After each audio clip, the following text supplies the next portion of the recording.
morgue. Thou Art the Man, by Mary Elizabeth Braddon. Chapter 11. Before the Coroner. Daylight, which solves many mysteries, brought to light the weapon that had slain Marie Arnold. The knife that killed her was found lying among the thick tufts of primrose and foxglove a few yards from the spot where she was murdered, and it was a knife which the keeper who had attended the two men in the salmon fishing identified as belonging to Braddon Mountford. He had seen him use it 50 times, he told the solicitor from Carlisle who was watching the case in Mountford's interest. Convinced of Mountford's innocence, and anxious to protect his guest, even in the midst of his own trouble, Sir Joseph had telegraphed to his solicitor that morning, and he had arrived at Ellerslie at noon, and had occupied himself for more than an hour in looking about him and questioning the servants who had been concerned in the tragedy of the previous night. The inquest was opened at the village inn at 3 o'clock in the afternoon, by which time everybody in the neighbourhood had heard the details of the murder, or had evolved from his or her inner consciousness details far more elaborate than the actual facts of the case. There was a general impression that Braddon Mountford was the murderer, and had been caught red-handed before he could withdraw the knife from his victim's heart, and there were conflicting theories as to the motive of the murderer. The most popular hypothesis was that he had pursued her with dishonourable proposals, and, finding himself scorned by her, he had killed her in an excess of blind fury, an act which he doubtless had repented as soon as the thing was done. That this quiet gentleman, who had won everybody's good word, was a concealed lunatic, was now the general idea, and Tom Dane, the stableman, was the first and principal witness.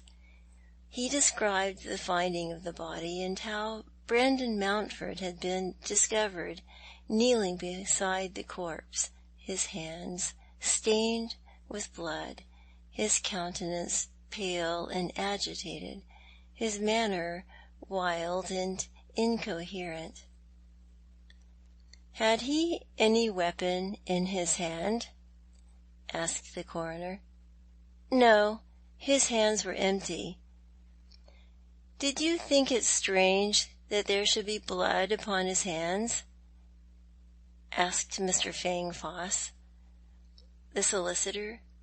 "Would it not seem natural that he should have touched the body in order to find out if there was life left in it, he being the first to find the deceased?" "I didn't think about that, sir. I only thought that Mr. Mountford's manner was very strange." "Stranger than the occasion warranted?" "Well, sir, I should hardly have looked to see a gentleman like Mr. Mountford, a gentleman who has travelled and roughed it among savages, I've heard say, struck all of a heap as he was when I found him, half like a man that had gone silly. I should have expected him to recover his equilibrium sooner than he did. But there's others who saw him, and they can speak for themselves." "What time was it when you found the body in the wood?" "A little after 10. Might have been 1:15. I heard the clock strike soon after I left the stables." Hubert Urquhart was the next witness. Asked if he had assisted in the search for the missing girl, he answered in the affirmative. The search had begun immediately after dinner, when it had been ascertained that neither Miss Arnold nor Mr. Mountford was in the house. Mr. Mountford had been seen going out to the gardens at 6 o'clock, and had not been seen by anyone in the house after that hour. When was Miss Arnold last seen? She was with Miss Higginson in the drawing-room at tea-time. That would be about 5 o'clock, I suppose, suggested the coroner. From 4:30 to 5:30. Were you at tea with these young ladies yesterday? No, I was by the river. What time did you go back to the house? At 7:30, or it might have been 7:45. Is that your usual hour for returning? I have no particular hour. I have been governed by circumstances, the weather, the sport, my own inclination. I take it that you went back to the house later than usual last night, Mr. Urquhart, said Mr. Fangfoss. He was a keen-looking man, thin, fair, with smooth sandy hair and a countenance that was little more than a profile.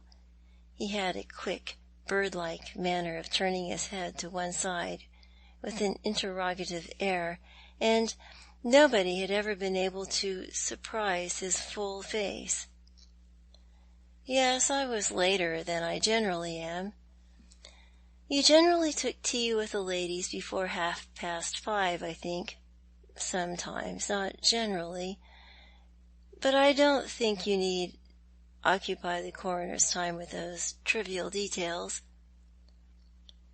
Small details sometimes lead up to large facts. You went home by the wood, I believe. Yes, I went by the shortest way from the river to the house. Did you hear nothing, or see nothing unusual on your way? Nothing. Did you meet Miss Arnold? No. Nor Mr. Mountford? I met no one. Were you alone? Yes. How was it? The keeper who usually attended upon you was not with you yesterday, asked Mr. Fangfoss.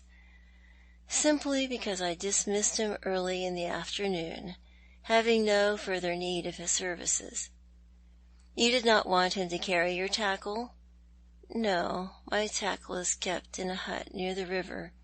I had the keeper's boy with me at the river, ready to carry home my fish if I caught any. But as I caught none, the boy wasn't wanted. Oh, you had no luck with your rod yesterday, though you were fishing later than usual? None. When did the boy go home? At the same time I did, I suppose, but as his way was not my way, I can't answer for that fact. And you met no one, you saw nothing, heard nothing in the wood? I've answered that question already to his honour. I'm sure you won't mind answering it over again to oblige me, said Mr. Fangfoss, with his chirpy little air and an insinuating slant of his sandy head. I do not object, but I repeat that you are wasting time. I heard nothing. I saw nothing but the trunks of the firs and the pathway by which I walked. I met no one. This closed Urquhart's evidence. The room was crowded and the day was warm, and the witness looked heated and weary as he sat down. He gave a little start on glancing across the crowd, for among the spectators he saw the last person he expected to see in that room. Sybil Higginson stood in the background, wedged among the villagers, and looking over the shoulder of the short, stout mistress of the inn where the inquest was being held. She was dressed in black, and wore a hat which shaded and almost concealed her face, but he could see that she was very pale. Why had she come there? Her presence betrayed an intense interest in Mountford's fate. The man who found the knife in the wood testified to the fact of finding it, and that he knew it to be Mountford's property. Mr. Mountford has no wish to dispute that fact, but he does not know how long the knife may have been out of his possession," said the lawyer. "It is some time, perhaps a week, since he used it." "Can he say that it has been missing during that time?" asked the coroner. "He is not clear upon that point, but he can recall the last time of using it when he was in the boat." The lawyer went on to argue that there was no evidence whatsoever against Braddon Mountford. He had been the first to discover that a murder had been committed, and he had been found stupefied with horror at the deed by the grooms who came to the spot with their lantern immediately after he made the discovery.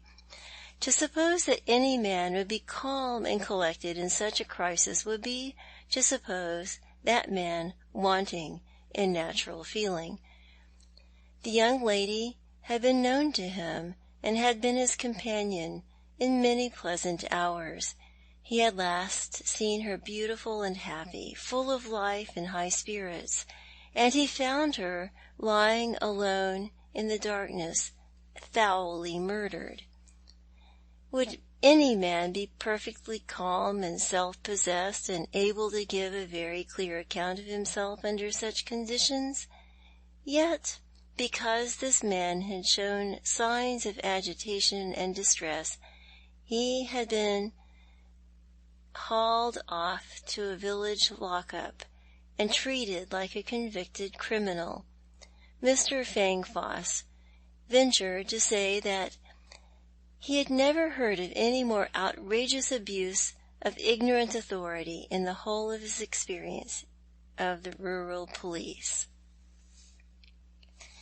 There was much reason and much vigour in Mr. Fangfoss's harangue, but the fact of Mountford's absence from the house during the same hours in which Marie Arnold had been missing made an impression on the jury which no arguments of the lawyer could weaken. That he had been found on the scene of the murder with blood-stained hands and blood-stained clothes was much.